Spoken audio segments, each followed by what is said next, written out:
Éphésiens chapitre 6.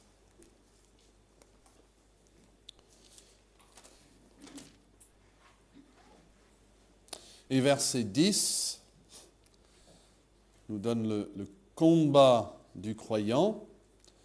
Au reste, fortifiez-vous dans le Seigneur et par sa force toute puissante, revêtez-vous de toutes les armes de Dieu afin de pouvoir tenir ferme contre les ruses du diable, car nous n'avons pas à lutter contre la chair et le sang, mais contre les dominations, contre les autorités, contre les princes de ce monde de ténèbres, contre les esprits des méchants dans les lieux célestes.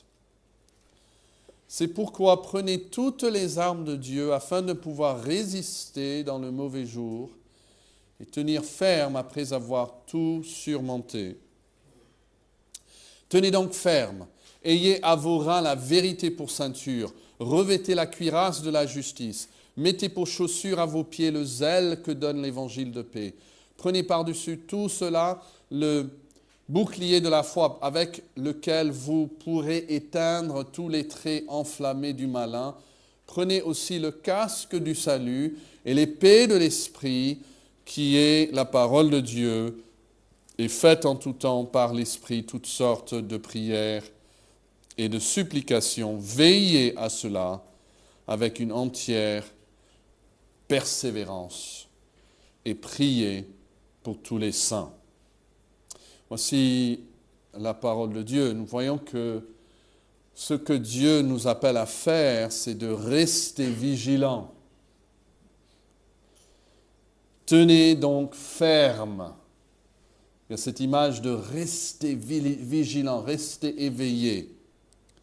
Faites en tout temps, il dit, par l'Esprit, toutes sortes de prières. Veillez à cela. Donc on ne peut pas s'endormir.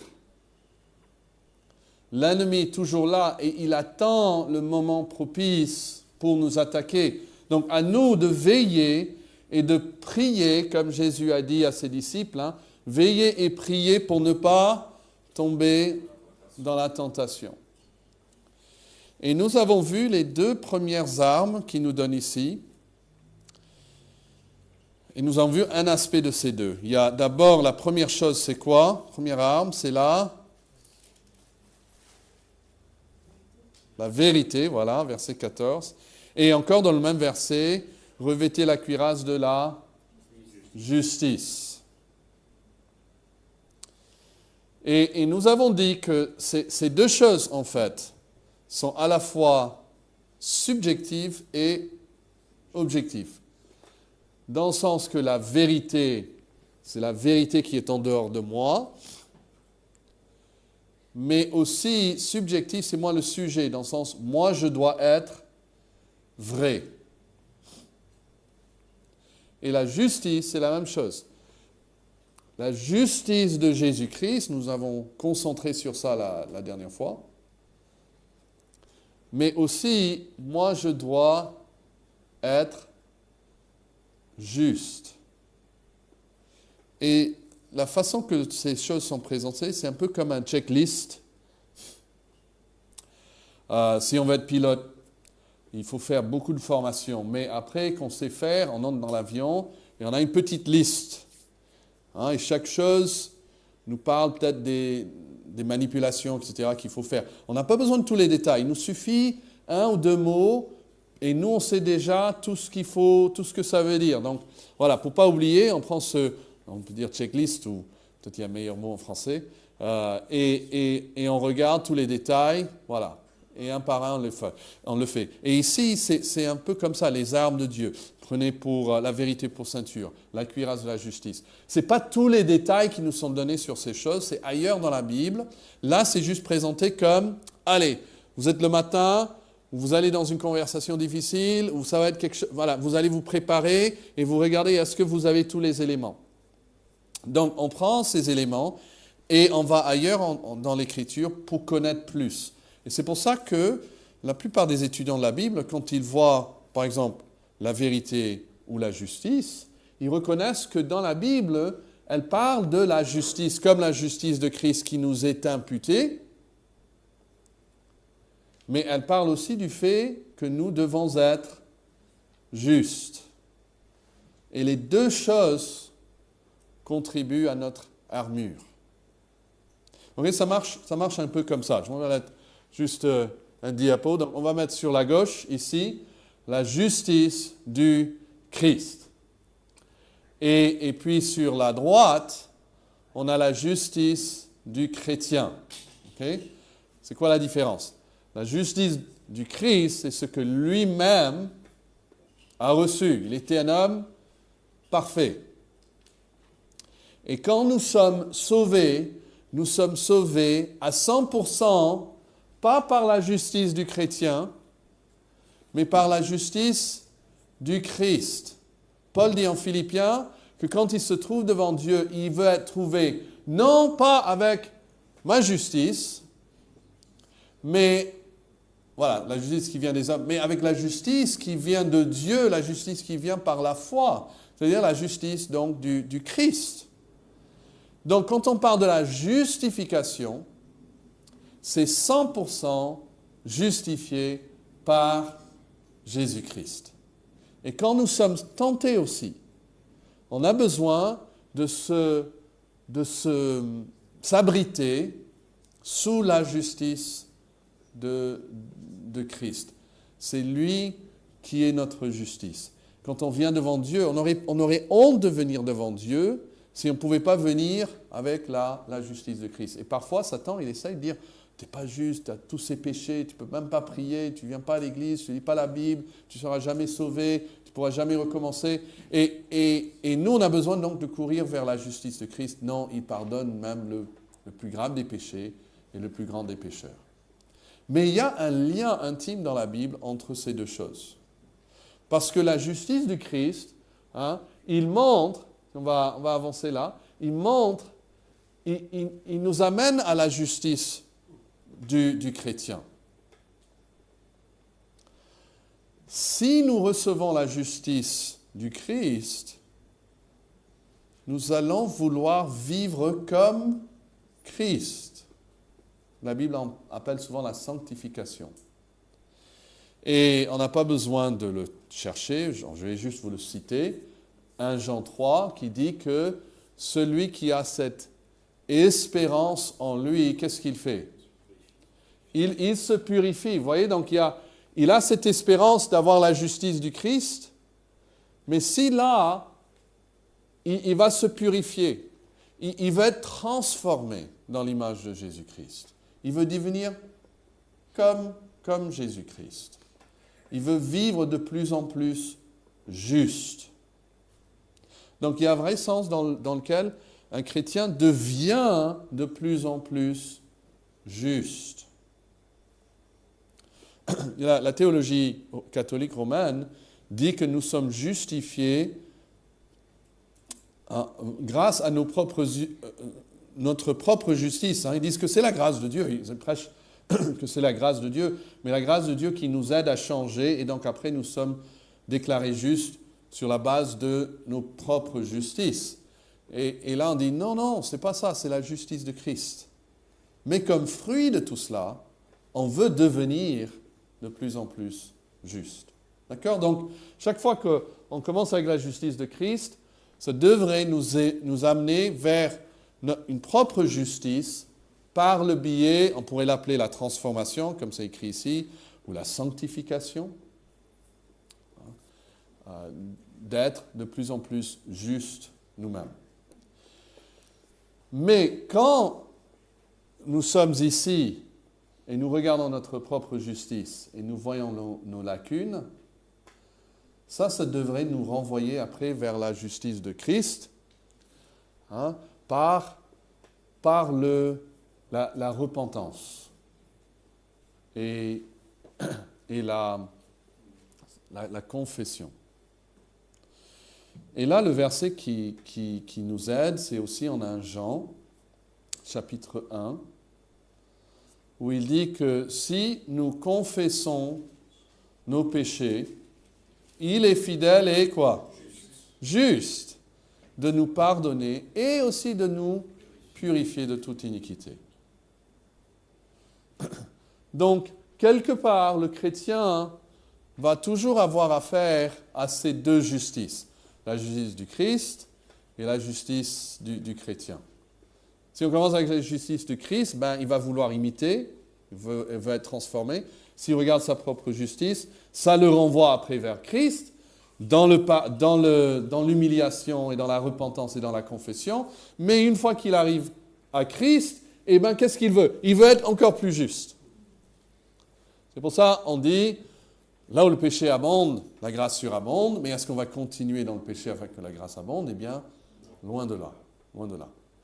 D'accord? Donc, j'espère que ça vous aide. En tout cas, visuellement, ça m'a un peu aidé de le voir comme ça. Donc, quand on nous dit ici, prenez ou revêtez-vous de la cuirasse de la justice. C'est laquelle? Bon, on pourrait faire un choix. Mais en fait, dans le texte, dans ce texte en tout cas, il ne nous dit pas. Et puisque c'est présenté comme juste cette liste de choses à prendre qu'il ne développe pas, je crois qu'on ferait bien de penser aux deux. Aux deux. La justice de Christ, ça fait partie de ma cuirasse. Mais il y a un sens dans lequel le fait que moi je sois juste est une grande protection.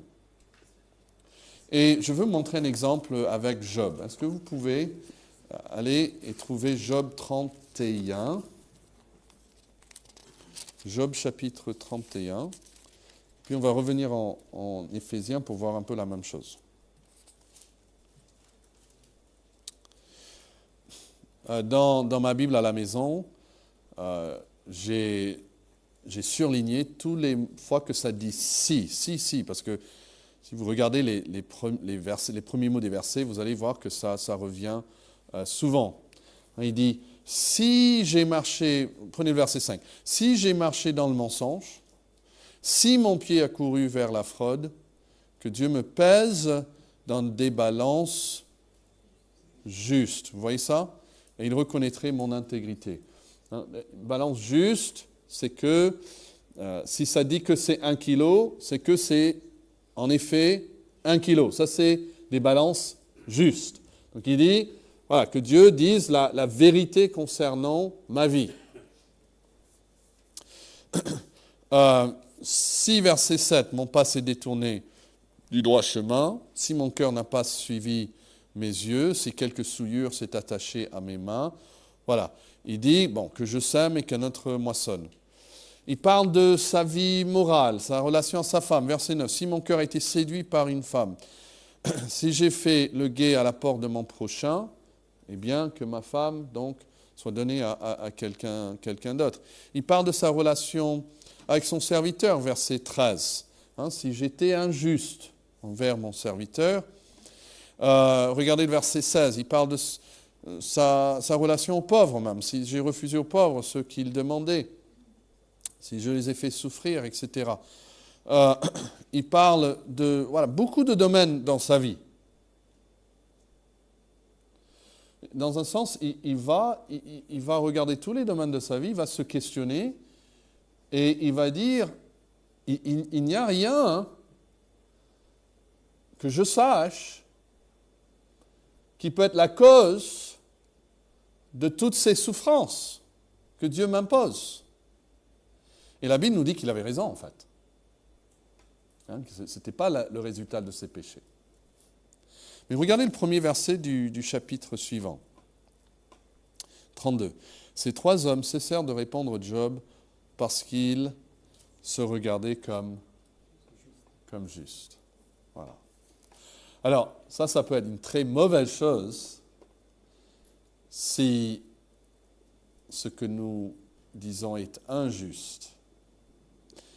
Et on est tous adeptes à se justifier, à se déclarer juste. Mais pour être honnête, souvent quand on se justifie, on ne dit pas toute la vérité. Job disait toute la vérité. Mais le fait d'être juste est une protection contre les attaques du malin. Le fait d'être vrai est une grande protection contre les attaques du malin. Dieu peut prendre un mensonge qui est dit, et il peut se servir de ce mensonge. Et c'est comme s'il nous piège, et donc il y a un autre mensonge qui suit pour protéger un autre mensonge. Et puis Satan peut se servir pour nous piéger par nos propres péchés. Et donc pour revenir en Éphésiens, il va dire, regardez ce qu'il dit au verset 1, enfants, obéissez à vos parents. Un enfant qui fait cela, qui suit ce que dit le Seigneur, il peut avoir la confiance, une certaine confiance devant Dieu et devant les autres. Le verset 4, Père, n'irritez pas vos enfants, mais élevez-les en les corrigeant et en les instruisant selon le Seigneur. Si un père se donne vraiment à cela et vit comme ça lui donne la force d'un lion, même face aux attaques de Satan ou des autres. Prenez le verset 5, serviteurs, obéissez à vos maîtres.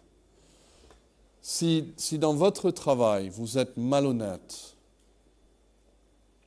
envers votre employeur, vous dites derrière son dos des choses qui sont malsains, qui ne sont pas chrétiens, et après ça, c'est connu par les autres, ça détruit votre témoignage.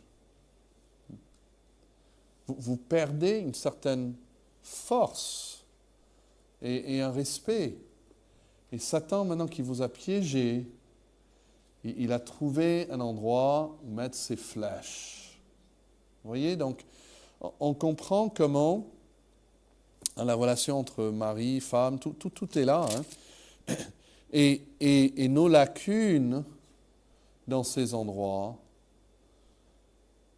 peuvent être utilisées par Satan pour nous attaquer. Ça fait partie donc après de ce combat spirituel, de la guerre spirituelle.